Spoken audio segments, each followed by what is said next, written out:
అగ్ర హీరో పవన్ కళ్యాణ్ నటిస్తున్న వరుస చిత్రాల్లో ఓజీ ఒకటి. సెప్టెంబర్ 27న ప్రపంచవ్యాప్తంగా విడుదల కాబోతున్న ఈ మూవీపై అభిమానుల అంచనాలు భారీగా ఉన్నాయి.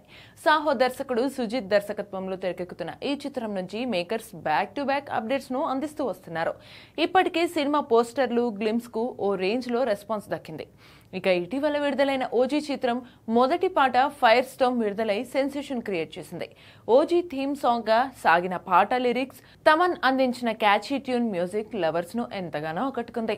ఇక ప్రస్తుతం మేకర్స్ రెండవ పాటను విడుదల చేసేందుకు సిద్ధంగా ఉన్నారు. ఈ క్రమంలో తాజాగా సమాచారం ప్రకారం ఈ సినిమాకు సంబంధించి కేవలం 4 రోజుల షూటింగ్ మాత్రమే బ్యాలెన్స్ ఉందని, త్వరలో పవన్ కళ్యాణ్ ఈ షూట్ లో పాల్గొంటారని చెబుతున్నారు. మొత్తానికి పవన్ కళ్యాణ్ ఇచ్చిన మాట ప్రకారం వరుస చిత్రాలతో అభిమానులను ఆకట్టుకుంటున్నారు. ఇక ప్రియాంక మోహనన్ కథానాయికగా నటిస్తున్న ఈ చిత్రాన్ని డివివి ఎంటర్టైన్మెంట్స్ పతాకంపై డివివి దానయ్య నిర్మిస్తున్నారు. ఈ మూవీతో ఇటు ప్రియాంక కెరీర్ కూడా ఓ గడిలో పడటం ఖాయం. ఫ్యాన్స్ కోసం ఇదే ఒక బూస్ట్ అప్డేట్. పవన్ అభిమానులు ఎంతో ఆశతో ఎదురు చూస్తున్న ఓజీ ఈ దసరాకు స్పెషల్ ట్రీట్ అవనుంది.